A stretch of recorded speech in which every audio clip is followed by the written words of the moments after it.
Sir, through you, I would like to ask the Honorable Minister, Shri Nitin Gadkari ji, that, in India, we pay road and infrastructure cess on the purchase of a vehicle.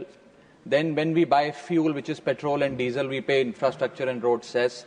And apart from that, we also pay toll tax. Now, we understand that, by virtue of using models like PPP, BOT, TOT model, there is a cost that the government has to incur, which has to be funded by the taxpayer.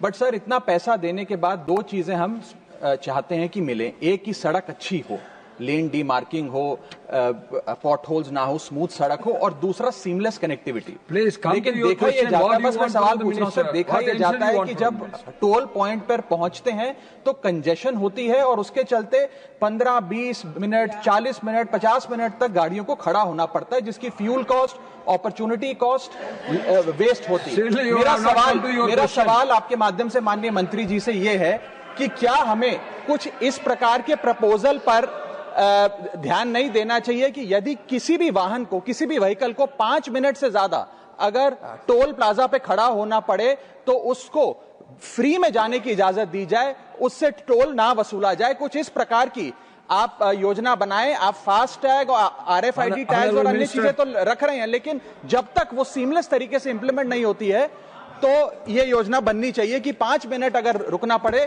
तो toll ना लिया जाए किसी आम नागरिक से. अध्यक्ष महोदय, मैं सम्मान्य सदस्यों को आश्वस्त करना चाहता हूं कि 2026 समाप्त होने के पहले 5 मिनट नहीं, 0 टाइम 80 किलोमीटर मैक्सिमम स्पीड से व्हीकल निकल जाएगा. यहाँ डायरेक्ट ऐसे पाइप की एंट्री होगी और बड़ा रोड होगा, गाड़ी निकल जाएगी, पता भी नहीं चलेगा रोड जैसा. कैमरा नंबर प्लेट का फोटो निकाल लेगा, फास्टैग का निकल जाएगा, रिकॉर्ड डायरेक्ट सैटेलाइट से उसमें जमा हो जाएगा, बैंक अकाउंट से पैसे निकल जाएंगे और कहीं कोई तकलीफ नहीं, कोई पैसे मांगना नहीं, कोई लेना नहीं, कोई देना नहीं. और रिगार्डिंग आपने जो क्वालिटी के बारे में कहा है, हमने काफी स्ट्रिक्ट एक्शन लिया और लगातार इसके बारे में इतने कठोर निर्णय किए हैं और लगातार सुधार कर रहे हैं. पर कभी कभी क्या होता है कि सोशल मीडिया पर और पब्लिक में we are only responsible for national highway. I am not responsible for state highway. I am not responsible for the city roads. I am not responsible for the rural roads. But I am only responsible for national highway. Many times इनके photo आकर फिर हमारे नाम पर बोलते कि ये कब होगा. जब हम इंक्वायरी करते तो 70% ऐसी बातें आती है कि जिसका हमारे साथ कोई संबंध नहीं.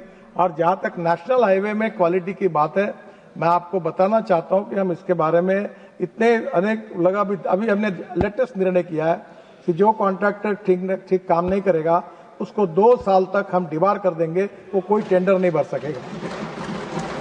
और मैं तो कोशिश कर रहा हूं कि समय आया तो CRPC का उपयोग करके भी कॉन्ट्रैक्टर पर कार्रवाई करेंगे और इसके बारे में किसी प्रकार का जो बिलो क्वालिटी का काम सहन नहीं करेंगे. जदि आपंक आम भिडी भल लगा तेब आम चैनल को लाइक, शेयर और सब्सक्राइब करने को जमा भी भूलु नहीं.